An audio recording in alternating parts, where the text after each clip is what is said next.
반갑습니다. 우리 가까이 계신 분들과 인사 나누시겠습니다. 안녕하십니까? 반갑습니다. 사랑합니다. 축복합니다. 감사합니다.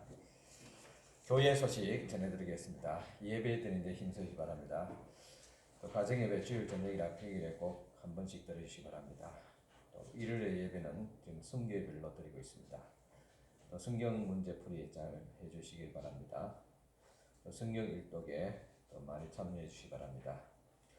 다음 주에 각 성교회 교회를 모임이 있습니다. 좀 약식으로 모이는데 상황에 따라서 다음 주에 다시 한 번 더 광고 드리겠습니다. 생명상 큐티 2월가 나왔습니다. 받아가시고 기부금 납입 증민서를 발급하고 있습니다. 필요하신 분들 재정부에 신청하시기 바랍니다. 지금 푸른 조장 공사 계속 진행 중에 있습니다.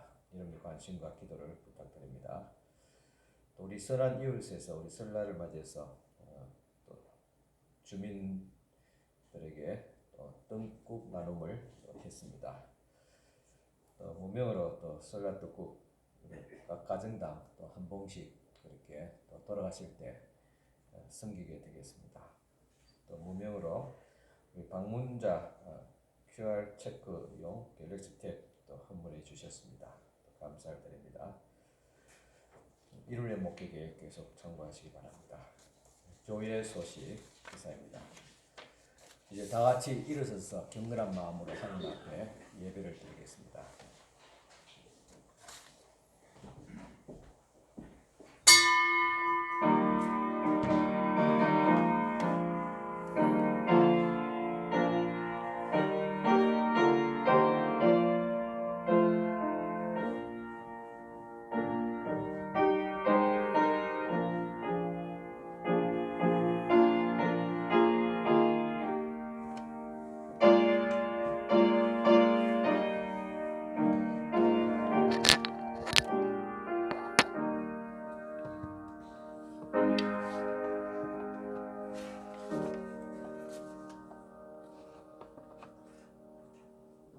이 날은 여호와께서 정하신 것이라 이 날에 우리가 즐거워하고 기뻐하리로다. 아멘. 하나님의 은혜 가운데서 또 한 주간을 지내왔습니다. 주님 앞에 또 감사하며 또 하나님의 은혜를 입기 위해서 주님 앞에 예배를 드리오니 우리의 예배를 주님께서 기쁘게 흠량하여 주시옵기를 원합니다. 또 주님 앞에 나와서 귀한 10의 1조 예물을 먼저 올려드립니다. 이 손길을 기억하여 주시고 축복하옵소서.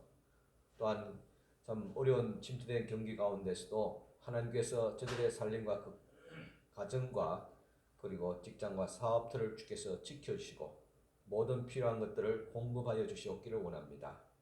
첫 예물을 주님 앞에 드렸음에 모든 물질 생활들이 더 거룩하며 온전하게 하옵시고 손실이 없도록 축복하여 주시옵소서.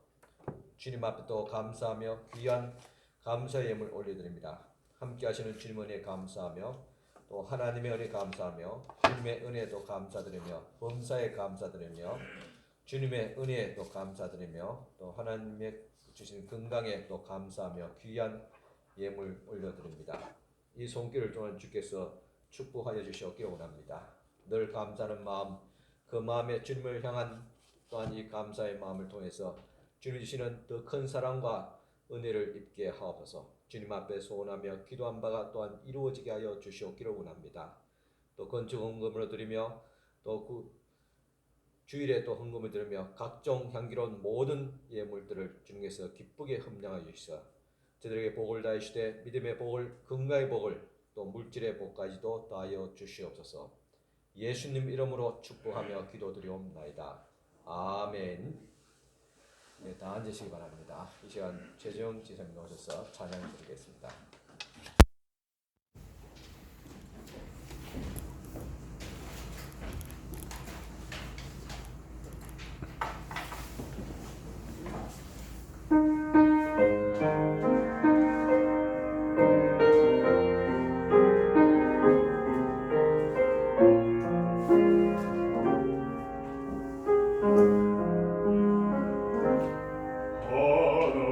하나님의 사랑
이 시간 주신 하나님의 말씀 봉독해 드리겠습니다. 말씀은 시편 마가복음 1장 9절에서 11절입니다. 마가복음 1장 9절에서 11절까지 말씀 봉독해 드리겠습니다.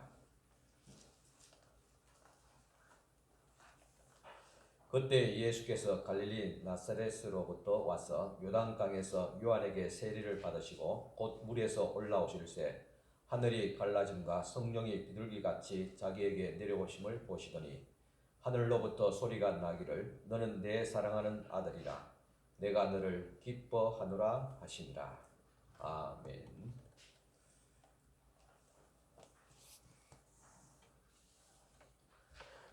한 주간 또 조심스럽게 잘 지내셨습니까? 또 계속 확진자가 많이 나서 또 우려스럽지만은 또 하나님의 또 은혜 가운데서 우리가 예배하며 또 일상생활에 참 어려움이 없도록 그렇게 되기를 또 기도드립니다. 지난 2달 동안 마지막 때를 준비하는 천국 비유의 말씀을 드렸습니다. 지금이 마지막 때인 줄을 알고 준비하는 종말의 신앙은 우리 모든 삶에 유익하게 됩니다. 그런데 마지막 때를 살아간다고 해서 자칫 현실의 삶을 등한시해서는 안 됩니다. 그래서 종말의 비유 가운데서도 달란트 비유를 통해서 현재의 삶에 성실하라고 예수께서 말씀을 하셨던 것입니다. 스피노자가 내일에 종말이 온다 해도 나는 사과나무를 심겠다라는 말을 했습니다. 그런데 이 말은 사실 종교 개혁을 이끈 독일의 마르틴 루터가 한 말입니다. 마틴 루터가 청소년기에 머물렀던 이청집 앞에는 그리고 내일 세상이 멸망함을 알지라도 나는 오늘 사과나무를 심겠다라고 새겨진 기념비석과 함께 사과나무 한 그루가 심겨져 있다고 합니다. 마르틴 루터가 한 말이건 스피노자가 말하건 우리는 내일의 종말이 온다 할지라도 오늘을 성실하게 살아가야 할 것입니다. 이것이 바로 그리스도인의 바른 삶의 태도입니다. 그래서 앞으로 두세 달 동안 그리스도인의 일상적인 삶에 대해서 말씀드리고자 합니다. 종말론적인 신앙도 결국은 현실에서 실천되어야 하기 때문입니다. 우리는 누구나 아침이면 천천히 잠에서 깨어나게 됩니다. 어린아이가 있는 가정에서는 아이들이 내 몸을 타고 오르거나 또 알람이 요란하게 울려대면 하루는 빨리 일어나라고 우리를 재촉하게 됩니다. 노인들은 불편한 몸을 이리저리 뒤척거리면서 일어나게 됩니다. 하지만 우리 모두가 처음 몇 초 동안은 멍하게 가만히 누워 있습니다. 몸은 적응 중이며 생각은 느립니다. 그 후에 서서히 그날에 할 일이 떠오르게 됩니다. 그러나 일상을 시작하기 전에 게스트름한 눈으로 잠에서 깨어나는 처음 몇 초 동안은 내가 누구인가를 생각하게 됩니다. 이렇게 찾아온 나와 다시 한번 인사를 나누게 됩니다.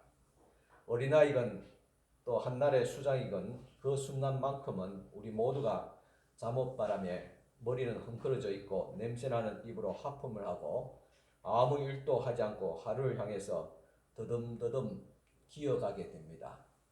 잠에서 깨는 그 순간만큼은 우리 모두가 그저 평범한 인간일 뿐입니다.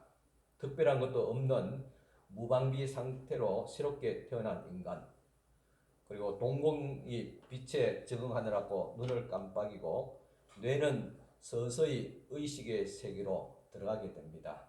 그러면서 우리는 항상 침대에 조금만 더 누워 있고 싶다, 나는 조금만 더 자고 싶다는 욕심을 부리게 됩니다. 나의 오늘에 놓여 있을 크고 작은 골칫거리를 마주하고 싶지 않습니다. 엄마 뱃속 같은 이불 안에서 조금만 더 그대로 머물고 싶습니다. 하지만 곧 우리는 엄마로서, 그리고 직장인으로서, 학생으로서, 친구로서, 시민으로서, 그리고 그리스도인으로서, 부유하거나 가난한 사람으로서, 열성적이거나 냉소적인 사람으로, 장난을 좋아하거나 아니면 심각한 사람으로 오늘 하루를 살아가게 됩니다. 이렇게 우리는 하루를 시작하게 됩니다. 그런데 예수님은 그 하루를 어떻게 시작하셨을까?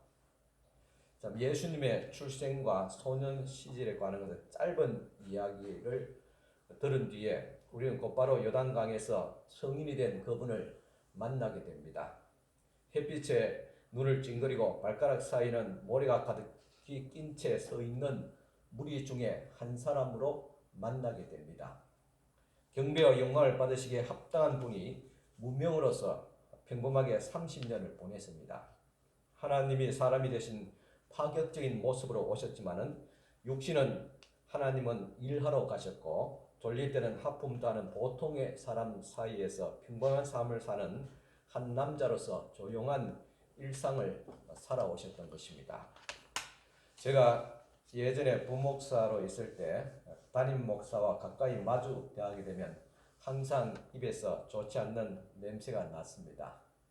아무래도 큰 교회를 목회하다 보니까 속이 많이 썩어서 냄새가 나겠지, 그렇게 생각을 했습니다. 그렇다면 예수님의 입에서 향수와 같은 냄새가 나리라고 기대해서는 안 됩니다. 그냥 평범한 인간과 같은 모습입니다. 그런데 세례 요한에게 세례를 받으시고 적고 헝클어진 머리를 한 평범한 인간으로서 물에서 올라오실 때 갑자기 성령이 비둘기 같은 모양으로 임하시고 하늘에서 신비한 소리가 울려 퍼지게 됩니다. 너는 내 사랑하는 아들이다. 내가 너를 기뻐하노라고 하는 하나님의 음성이 들려왔습니다. 우리가 아는 예수님의 공적 생활의 시작은 세례를 받음으로 시작하셨습니다. 예수님의 세례식에서 하나님 아버지께서 너는 내 사랑하는 아들이다. 내 기뻐하는 아들이라 그렇게 선언하실 때 아직 예수님은 많은 사람들에게 특별한 인상적으로 보일 만한 일을 하지 않았습니다. 사실 이 사실을 우리가 또 주목해야 됩니다. 그분은 어느 누구도 치료하지 않았고 광야에서 사탄과 맞서지도 않았습니다. 그리고 십자가에서 못 박혀 죽지도 않았고 부활하지도 않았습니다. 뭔가 엄청난 사역이나 기적을 행한 후에 하나님의 영광스러운 그런 선언이 따라왔다면 또 500여의 기적과 같은 그런 순간에 죽은 나사로를 살리신 뒤에 너는 내 사랑하는 아들이다. 내가 너를 기뻐하노라는 하나님의 음성이 있었다면 훨씬 더 그럴듯했을 것입니다. 그랬더라면 좀 더 화려한 출발을 했을 것입니다. 하지만 너는 내 사랑하는 아들이라 내가 너를 기뻐하노라는 음성은 주위의 소수의 사람들이 들어도 그냥 하늘에서 울리는 소리 정도였지 자세히 듣지 못했습니다. 세례 요한이나 몇 명의 사람 정도는 들을 수 있었을 것입니다. 아무튼 이는 특별하지만은 평범하며 조용한 하루를 시작하셨다는 것을 의미하고 있습니다. 이후 예수님은 모든 행동은 세례를 받으셨을 때 너는 내 사랑하는 아들이라 내가 너를 기뻐하노라고 하는 이 인정을 받았던 것이 그분의 정체성이었고 거기에서 모든 사역이 펼쳐나게 됩니다. 그분의 모든 행동은 아버지의 사랑 안에서 뿌리 내린 그분의 확신에서 나왔던 것입니다. 그러니까 이 음성을 들으면서 하루를 시작하셨고 이렇게 시작한 하루가 일생이 되었습니다. 이렇게 예수님은 하루를 열게 됩니다. 오늘 우리들도 너는 내 사랑하는 아들이라 내가 너를 기뻐하노라는 그 음성을 듣고 하루를 시작합니다. 그러면 우리는 언제 그 음성을 들었습니까? 여러분 오늘 아침에 일어나서 주일을 맞이해서 그렇게 시작할 때 이와 같은 음성을 듣고 나오셨습니까? 아마 여러분들 인식하지 못했지만은 모두가 들었습니다. 언제 듣습니까? 그 음성은 세례를 받을 때 들었습니다. 세례는 물을 넣어줍니다. 원래 강가에서 침례를 했습니다. 물에 잠길 때 나의 옛사람인 죄인이 죽었음을 인정합니다. 그리고 물에서 올라올 때는 하나님의 자녀로 새롭게 태어났음을 인정받게 됩니다. 그래서 굳이 하나님의 음성이 들리지 않더라도 성령께서 감동해 주시고 그리고 세례받은 자체가 너는 내 사랑하는 아들이다 아니면 딸이다 내가 너를 기뻐하노라는 분명한 증거가 되는 것입니다. 우리 장로교회에서는 약식으로 머리에 물을 적심으로 세례를 베풉니다. 하지만 침례의 의미와 동일합니다. 그래서 세례는 교회가 우리에게 주는 첫 번째 은혜라고 할 수 있습니다. 우리가 속한 장로교회에서도 유아세례를 행합니다. 아이들이 그리스도의 이야기를 스스로 이해하기 전에도 사도신경과 주기도문을 고백하고 외우기 전에도 혼자 앉거나 화장실에 가거나 교회 봉사하기 전에 은혜의 말씀이 아들 위에 또 아이들 위에 부어지고 이 아이들은 그리스도의 공동체 일원으로 받아지게 됩니다. 자신을 증명할 수 있는 어떤 수단도 갖기도 전에 그들은 이미 하나님의 사랑받는 백성으로 인정을 받고 출발하게 됩니다. 성인이 되어서 받는 세례도 유아세례의 의미와 동일합니다. 성인이 되어서 세례를 받는다 할지라도 신앙적으로는 여전히 어린아이와 같습니다.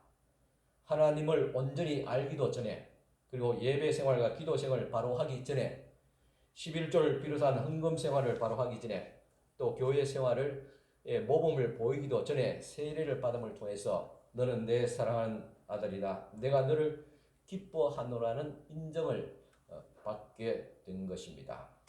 그래서 세례는 예수님을 믿은 후에 처음 받는 은혜입니다. 천주교나 성경에서 보면 예배당 뒤쪽에 보면 세례반이라는 것을 놓아둡니다. 일종의 세면대와 같은 것입니다. 그것을 놓아두는데 예배당에 들어올 때 사람들은 그 물을 손가락에 찍어서 머리와 그리고 배와 양쪽 가슴을 이렇게 십자가를 긋게 됩니다. 그렇게 행함으로 나는 그리스도와 함께 죄인은 죽고 하나님의 자녀로 새롭게 태어났다는 그 세례의 의미를 기억하게 됩니다. 이는 마치 모세와 이스라엘 백성들이 홍해물을 건널 때 애굽에서 살았던 노예의 삶을 씻어버리고 하나님의 백성으로 출발한다는 의미와도 같습니다. 그래서 세례는 새로운 삶의 출발을 하게 되는 것입니다. 우리 장로교에서는 세례반을 두지 않지만은 예배당에 들어올 때 세례받은 그 의미를 생각하면서 하나님의 백성으로 들어온다고 생각을 할 때 은혜가 됩니다. 그리고 천주교나 성공에서는 매주일마다 성찬식을 행하게 됩니다. 세례의 의미는 성찬식으로 이어지게 됩니다. 우리 개신교가 종교개혁을 하면서 매주 세례식을 이 성찬식을 없애버린 점에 대해서는 참 아쉬움이 남습니다. 그래서 예배당에 들어오는 사람들은 성공이나 아니면 가톨릭처럼 세례반을 지나가지 않더라도 매일 성찬을 받지 않더라도 자신이 받은 세례를 기억하고 옛 사람은 죽고 새 사람이 되었다는 사실을 기억해야 할 것입니다. 우리 개신교회는 이 세례반이 없지만 성찬이라는 것이 있어서 그 정신을 이어가고 있습니다. 그런데 1년에 보통 보면 한 2번씩 합니다. 봄에 부활절하고 또 가을에 추수감사절 때 아니면 어린이주일 때 유아세를 행하고 그 정도 보통 행하고 있습니다. 이렇게 1년에 2번, 3번 정도의 성찬식으로는 이 세례의 의미, 그리스도의 십자가의 그 죽음의 의미를 우리가 뜨겁게 그렇게 실감나게 느끼기는 너무나도 부족합니다. 그래서 저희 교회에서는 적어도 1년에 4번 이상 그렇게 세례식 있는데 세례식도 하지만은 또 성찬식을 행하게 됩니다. 앞으로 좀 더 자주 하려고 합니다. 마르틴 루터는 공동체 각 성도에게 세례를 항상 입어야 할 매일의 의복으로 그렇게 여기라고 가르쳤습니다. 그러니까 매일 세례식을 기억하고 매주마다 또한 이 성찬식에 참여하라는 그런 의미입니다. 또 루터교 신학자 마르틴 마티에 따르면 루터교 교인들은 그들이 받은 세례의 징표로 이렇게 성호를 즉 십자가를 끄음을 통해서 하루를 시작한다고 했습니다. 이렇게 우리는 세례를 기억함으로써 매일 새로운 삶으로 돌아가게 됩니다. 이전에 일어난 모든 것에 대한 용서받았음을 그리고 앞으로 일어날 모든 날의 허물을 덮고도 남을 은혜가 있음을 다시 한 번 더 기억해야 합니다. 이와 같이 세례는 아침에 일찍 일어나 하루를 시작하듯이 하나님의 자녀로 시작한다는 의미가 있습니다. 그래서 우리는 어떤 모양으로서도 매일 세례의 의미를 되새기고 그리고 기억해야 할 것입니다. 세례란 옛사람은 죽고 새사람으로 즉 하나님의 자녀로 태어났다는 정표입니다. 그렇으면 이 사실을 우리가 매일 기억해야 하는데 어떻게 매일 이 사실을 기억할 수 있습니까? 아침에 일어날 때마다 기억해야 합니다. 사실 지난밤에 잠들었을 때는 이미 죽은 것과 마찬가지입니다. 모든 위험에 노출되어 있었습니다. 사고와 그리고 질병과 죽음의 무방비로 노출되어 있습니다. 그래서 잠을 자는 것은 죽는 연습이다 그렇게 말합니다. 그러다가 아침에 다시 일어나서 살아가게 됩니다. 저는 삶이 힘들고 괴로울 때 이렇게 속으로 저녁에 잠들면서 기도드립니다. 주님, 이 밤에 잠이 듭니다. 내일 나에게 다가오는 시련이든 해야 할 일이든 감당할 수 있다면 내일 아침에 잠에서 깨어나게 하시고 감당할 수 없다면 깊은 잠에서 깨어나지 않게 하옵소서라고 기도드리고 잡니다. 그리고 잠들고 깨어나면 오늘에 살아갈 지혜와 능력을 주시며 그런 믿음으로 하루를 마주하게 되는 것입니다. 그러니까 밤에 자고 아침에 일어나는 것은 죽었다가 다시 살아나는 것과 같습니다. 이것이 바로 일상에서의 세례의 의미가 있습니다. 그래서 우리는 날마다 세례를 받습니다. 그런데 세례를 받으려면 물이 있어야 되는, 즉 성수가 있어야 되는데 성수가 무엇입니까? 그것은 우리가 아침에 일어나면 물로 머리를 또 감고 그리고 세면도 합니다. 저는 아침에 머리를 안 감았습니다. 미안해요. 세면만 했습니다. 왜냐하면 어제 제가 이발을 했기 때문에. 또 미용사 멋있게 머리를 이렇게 또 뭡니까 파마를 좀 해줬어요. 이제 파마가 아니고 이렇게 기계로 구워줬어요. 그래서 흩어지지 말라고 하지 않았지만은 그러나 우리 일반적으로 아침에 세면하고 머리를 이렇게 감습니다. 그것이 일종의 세례라는 의미를 부여해야 됩니다. 참, 이 아침에 일어날 때 우리는 죽은 것 같은 그런 몰골로 물로 깨끗이 씻어내는 것, 이것이 바로 일상에서의 세례와 같은 의식입니다.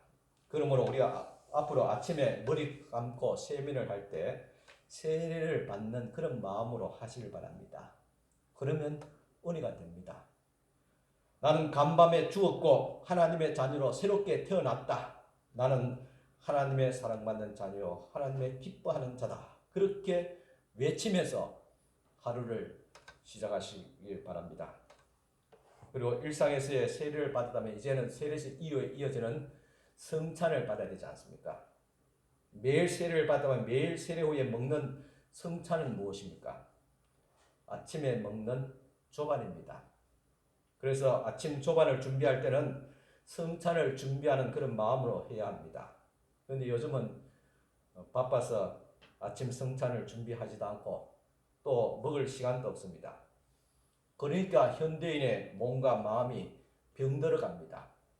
내일부터 아침 성찬을 준비하시고 또 꼭 챙겨 들 수 있기를 바랍니다. 이렇게 일상생활 시작하기 전에 우리는 하나님의 자녀로 새롭게 시작합니다. 너는 내 사랑하는 아들이다. 내가 너를 기뻐하노라는 음성을 듣고 시작하게 됩니다. 그런데 매일 그렇게 생각하면서 살기라는 것은 사실 쉽지 않습니다. 하지만 적어도 주일에는 하나님의 전에 올라와서 예배할 때만이라도 그 사실을 기억할 수 있기를 바랍니다. 주일에 하나님의 전에 들어올 때 아버지와 아들과 성령의 이름으로 세례를 받았음을 기억할 수 있기를 바랍니다. 그리고 세례를 받음으로 성령의 인치심을 받고 영원히 그리스도의 소유로 구별되었음을 기억해야 합니다. 갈라디아서는 세례를 받은 우리가 그리스도의 옷을 입은 사람으로 이렇게 말하고 있습니다. 3장 27절에 누구든지 그리스도와 합하기 위하여 세례를 받은 자는 그리스도로 옷 입었느니라. 여기서 옷이라는 것은 그 사람의 품격과 신분을 나타냅니다. 즉 그 사람의 정체성입니다. 우리가 그리스도의 옷을 입었다는 것은 그리스도의 신분을 가지고 그리스도처럼 살아간다는 것을 의미합니다. 로마서 6장 3절에서 5절입니다. 무릇 그리스도 예수와 합하여 세례를 받은 우리는 그의 죽으심과 합하여 세례를 받은 줄을 알지 못하느냐. 그러므로 우리가 그의 죽으심과 합하여 세례를 받음으로 그와 함께 장사되었나니 이는 아버지의 영광으로 말미암아 그리스도를 죽은 자 가운데서 살리심과 같이 우리로 또한 새 생명 가운데서 행하게 하려 함이라. 만일 우리가 그의 죽으심과 같은 모양으로 연합한 자가 되었으면 또한 그의 부활과 같은 모양으로 연합한 자도 되리라고 하셨습니다. 그리스도와 연합하여서 죽으면 그리스도와 연합하여서 새로운 생명으로 살게 되고 그리스도와 연합하여서 죽으면 그리스도와 연합하여서 부활하게 될 것입니다. 이렇게 그리스도와 연합되었으며 우리에게도 아버지의 인정하심이 선포되어지게 됩니다. 마가복음 1장 11절과 같이 하늘로부터 소리가 나기를 너는 내 사랑하는 아들이라 내가 너를 기뻐하노라고 하시는 음성을 듣게 됩니다. 이렇게 잠에서 깨어난 순간 우리는 우리에게 주어진 은혜로 하루를 열게 됩니다. 그것이 그날 우리가 입게 될 실제적인 모습입니다. 그러니까 우리가 아침에 세례받음으로 시작된 일상은 또 하나의 예배가 됩니다. 우리는 아침을 준비하기, 그리고 정체된 도로에서 기다리기, 또 이메일이나 카톡을 또 확인하기, 임무 수행하기, 노동과 휴식, 이 모든 일상에서 드리는 예배입니다. 그런데 우리는 이렇게 예배하는 마음으로 살기보다는 분주하고 조급하며 또 산만한 가운데서 살아갈 때가 많습니다. 염려와 걱정, 그리고 배신과 미움, 분노와 두려움 속에서 나의 정체성을 잃어버리고 또다시 옛사람으로 돌아가게 됩니다. 때로는 죄로 물들기도 합니다. 그렇게 하루를 살았던 내가 오늘 밤에 다시 깊은 죽음의 잠에 들게 됩니다. 그리고 다시 내일 아침이면 또다시 새로운 사람으로 하루를 시작하게 될 것입니다. 이렇게 우리는 일상에서 하나님을 만나게 됩니다. 아직 살살한 2월의 중순입니다. 오늘 내 앞에 무엇이 놓였는지를 모릅니다. 하지만 나는 내가 사는 집, 내가 아는 침대에서 평범하고 일상적인 삶 가운데서 눈을 뜨게 됩니다. 시편 118편 24절입니다. 이 날은 여호와께서 정하신 것이라 이 날에 우리가 즐거워하고 기뻐하리로다 하고 했습니다. 시편 기자는 이 날은 주님께서 구별해 주신 정한 날이라고 했습니다. 하나님은 평범하고 이 또 일상적인 삶을 즐거워하고 기뻐하는 특별한 날로 구별하시면서 이 날이라 그렇게 말씀하십니다. 그리고 축복하셨습니다. 연약한 내가 수많은 날들 중에 어떤 단조로운 하루라고 생각하는 날들, 하나님은 단 하나의 특별한 선물을 주셨던 것입니다. 달라스 윌라드라는 분은 이렇게 말했습니다. 하나님의 모략이라는 그런 책에서 이것을 상기시켜 주는데, 실제로 변화가 일어나는 곳은 우리가 하나님 그리고 이웃과 함께 거하는 실제 삶 속이다 라고 했습니다. 우리가 신앙적인, 우리가 기대하는 어떤 특별한 어떤 변화들, 그런 것들이 이웃과 함께하는 일상적인 삶 가운데서 일어난다고 말하고 있습니다. 그래서 우리는 이런 평범한 일상적인 생활을 하나님의 나라와 축복의 장소로 알아야 됩니다. 하나님은 누군가를 축복하실 때 그들이 있는 실제 장소와 그리고 환경을 무시하는 법이 없습니다. 세례를 통한 받은 우리의 새로운 생명, 매일 매 시간 매 분마다 삶으로 그렇게 살아갑니다. 하나님은 우리를 새로운 사람으로 그렇게 빚어냅니다.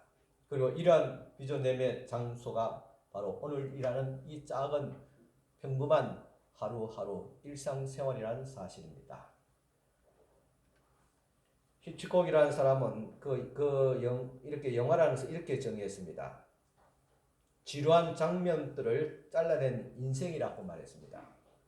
추격 전, 첫 키스, 흥미로운 줄거리, 훌륭한 대화 같은 것들을 보고 싶어 하지, 주인공이 산책을 하거나 아니면 교통 정체에 묶여 있거나 그리고 이를 닦고 있는 그런 모습을 보고 싶은 사람은 없을 것입니다.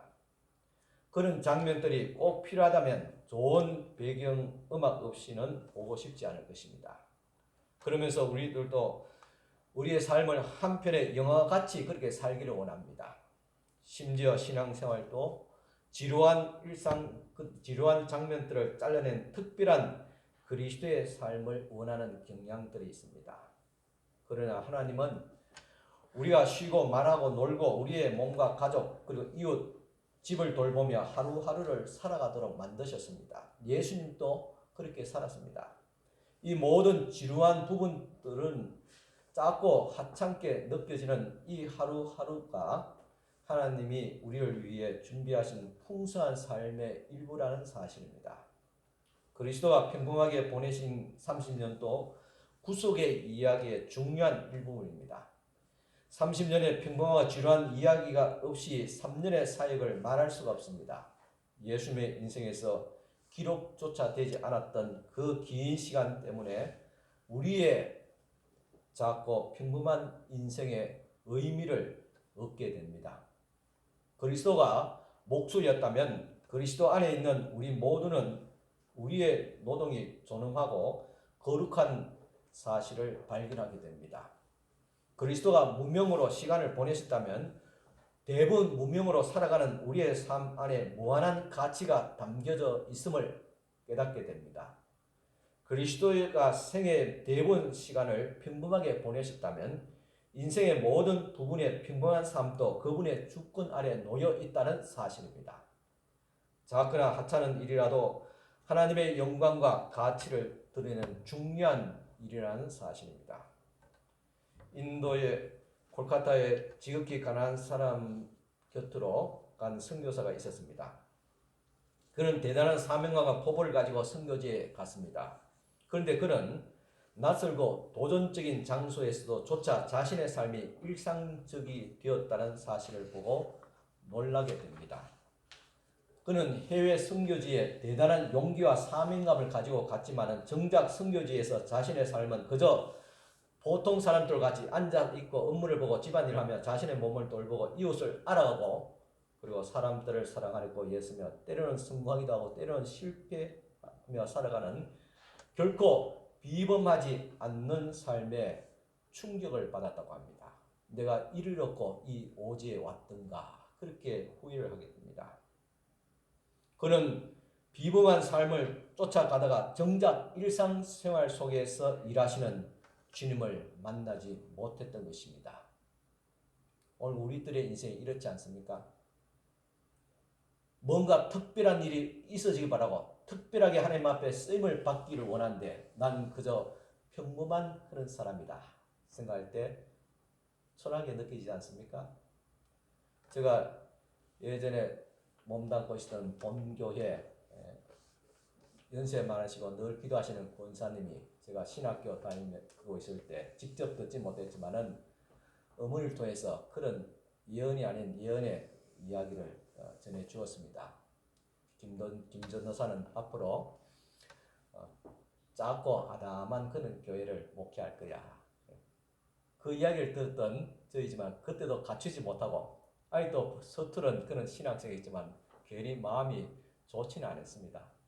이왕이면 크고 엄청난 어떤 그런 목회를 할 것이라 이런 희망과 비전을 줘야지 조그만한 그런 교회에 목회할 것이라는 그런 이야기는 굉장히 제 마음이 어떤 참 듣기가 좋지 않았습니다. 그런데 결국은 그렇게 크지 않는 그렇다고 우리가 진짜 짱은 아니에요. 이 시대에 비하면. 그렇지만 엄청나게 큰 그런 교회가 아니잖아요. 대부분 목회자도 살아가면서 이런 큰 꿈을 가지고 살다가 현실은 대부분 그렇지 않습니다.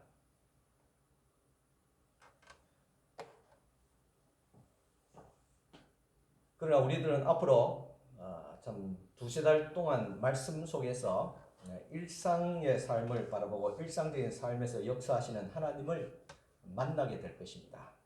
우리는 하루 안에서 삶을 바라보게 될 것입니다. 작은 순간들의 믿음과 자잘한 형태의 영적 성숙에 대해서도 생각해 볼 것입니다. 왜냐하면 누구나 예외 없이 일상적이고 평범한 인간성 안에서 우리가 살아가기 때문입니다. 제가 한 2달 동안은 어떤 대단한 어떤 종말론적인 그 신앙 그런 것을 여러분들에게 제시하고 또 말씀을 나눴습니다. 그렇지만 앞으로 2-3달 동안은 그저 평범하고 그런 일상적인 삶에서 일어나는 또 깨닫게 되는 또 하나님이 주시는 은혜를 나누고자 합니다. 왜냐? 그것이 우리의 지금의 삶이기 때문에 그렇습니다. 그런데 우리들은 신앙생활도 대단히 큰 것을 좋아합니다. 저도 갖추지 못했지만 대단한 큰 목회를 기대하면서 출발을 했습니다. 특별한 은혜 체험, 엄청나게 큰 축복, 중한 병이 낫는 치유의 체험들, 큰 깨달음들, 뜨거운 성령 체험과 같은 그런 큰 것을 원합니다. 심지어 예배도 큰 교회 가서 예배드리고 그리고 목사도 큰 목사 밑에서 가르침을 받기를 원합니다. 그러면서 내가 정작 해야 될 일상에서의 신앙생활을 등한시하게 됩니다. 이런 것을 일컬어서 신앙의 헌정이라고 말합니다. 이처럼 대단한 것을 쫓아가면서 정작 일상생활에서 주시는 하나님의 은혜와 기쁨을 놓쳐버리게 됩니다. 애니 딜러더라는 사람은 다음 같은 유명한 문장을 썼습니다. 하루를 어떻게 사는가가 바로 인생을 어떻게 사는가이다 했습니다. 이제 하루가 시작될 때마다 이 사실을 떠올리면서 마음을 가다듬어야 됩니다. 나는 이 삶, 바로 내 앞에 놓인 그 삶을 살아가게 됩니다. 우리의 결혼 생활도 쉽지 않습니다. 저도 쉽지 않습니다. 그래서 어떤 때는 신부가 되었으면 좋았을 걸 그런 생각들을 많이 하게 됩니다. 우리가 생각한 대로 바라던 대로 살지 못하고 있습니다. 삶이 피곤하고 더 나아지고 싶지만 어디에서 시작해야 될지조차도 모릅니다. 식구들의 저녁을 차리거나 자식들을 챙겨줘야 되고 허리가 아프고 하루하루가 지루하며 인생이 작게 보이고 의심이 들고 허무와 싸워야 됩니다. 그러면서 사랑하는 이들을 걱정하고 이웃에게 다가가거나 가까이 있는 이들을 사랑하면서 챙겨주게 됩니다. 그리고 같이 함께 아파하며 그렇게 애통하며 기다리는 삶 속에서도 주님은 내가 너를 안다. 내가 너의 수고와 괴로움을 아노라. 내가 너를 기뻐한다, 사랑한다. 그렇게 말씀하십니다. 우리 주님께서 우리를 죽을 죄와 사망에서 구원하셨다는 것은 바로 우리의 일상에서도 구원하셨다는 것을 의미합니다. 그래서 우리가 세변을 할 때 비누를 가지고 손을 문지르며 얼굴을 문지르듯이 또 수건을 가지고 젖은 얼굴을 닦듯이 거대하고 모든 것을 아우르는 하나님의 이 엄청난 놀라운 은혜로 평범한 하루를 문지르고 닦는 법을 배워야 됩니다. 그래야지 새로운 하루를 살 수 있습니다. 마가복음 1장 11절 말씀입니다. 하늘로부터 소리가 나기를 너는 내 사랑하는 아들이라 내가 너를 기뻐하노라. 이 말씀으로 하루의 삶을 문지를 때 하나님의 사랑받는 자녀요 기뻐하는 자라는 정체성을 회복할 수가 있습니다. 오늘 하루 우리는 잠에서 깨어났습니다. 하나님께서 축복하신 하루가 이미 시작되었습니다. 특별히 오늘은 주님께서 구별하신 주의 날입니다. 그리고 이제 인생의 저녁이 되면 우리는 길고도 어두운 밤에 깊이 잠들게 됩니다. 어쩌면 이것이 마지막 밤이 될 수가 있습니다. 하지만은 그날의 아침에 우리 예수께서 천사 나팔 알람 소리와 함께 임하시면서 우리를 깊은 잠에서 깨우게 될 것입니다. 그때 나는 이 세상과 전혀 다른 새 하늘과 또 새 땅을 마주하게 될 것입니다. 그리고 하나님께서 너는 내 사랑하는 아들이었다. 또 딸이었다. 내가 너를 기뻐하였노라고 하실 것입니다. 그날을 바라보면서 그 소망에 나의 일상의 삶을 문지르면서 또 하루를 시작할 수 있기를 바랍니다. 기도드리겠습니다. 하나님 아버지 감사합니다. 오늘 아침 잠에서 깨어났습니다. 주님의 전에 또한 올라왔습니다. 우리의 반복되는 일상적인 삶과 예배의 삶 가운데서도 주님의 임재하심과 인도하심과 축복하심을 깨닫게 하여 주시옵기를 원합니다. 날마다 내가 그리스도와 함께 죽고 살아남을 우리의 일상의 삶 가운데서 체험할 수 있도록 하여 주시옵기를 원합니다. 우리의 일상에서 맞닥뜨리는 삶 가운데서도 하나님의 역사하심과 인도하심과 또 하나님의 세미한 음성을 들을 수 있도록 하여 주시옵소서. 주님의 사랑하는 자녀로 하나님을 기뻐하는 자녀로 그렇게 또 하루를 시작할 수 있도록 또 앞으로 살아갈 수 있도록 인도하심에 다시 한 번 더 감사를 드립니다. 주님을 사랑하며 오늘 우리의 삶 가운데서도 우리에게 임하시고 우리를 위해서 골고다에서 십자가에 못 박혀 주시고 또 우리를 살리기 위해서 죽음의 권세를 이기시고 부활하시며 우리를 위해서 장차 있을 새로운 하루를 위해서 하늘로 올라가셨던 우리 예수님, 그분을 기다리며 그분을 사랑하며 또 이 믿음과 소망을 가운데서 우리의 일상을 문지르면서 또한 기다릴 수 있는 저희들 되어지게 하옵소서.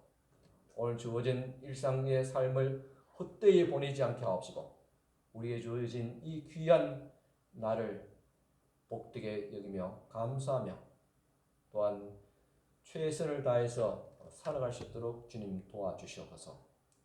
우리가 감당할 수 있는 시험이라면 감당할 수 있는 능력을 다하시고 감당할 수 없는 환경과 시련이라면 피할 길을 또한 뒷문을 주님 열어주시옵소서. 오직 하나님의 은혜로 살게 하옵시고 주님의 사랑받는 자, 주님을 기뻐하는 자로 살아갈 수 있도록 인도하여 주시옵소서. 예수님 이름으로 기도드리옵나이다. 아멘. 다 같이 우리 찬송가 240장 드리겠습니다. 240장 찬송입니다.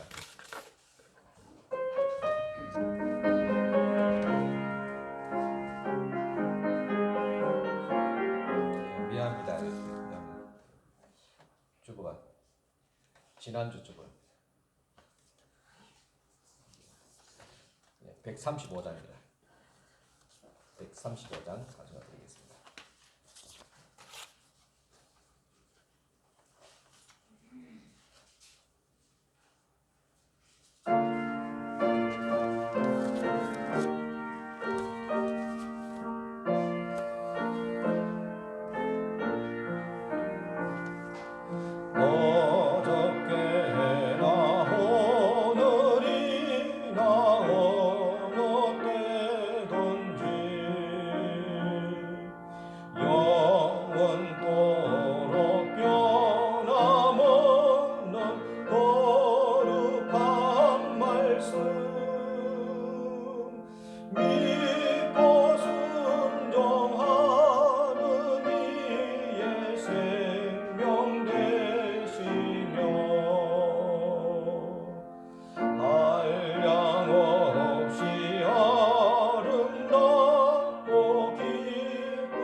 같이 일어서서 축복기도 받으시기 바랍니다.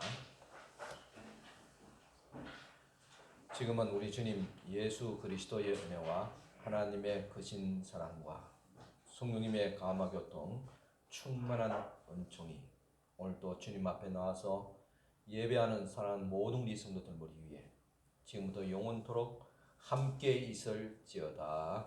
아멘.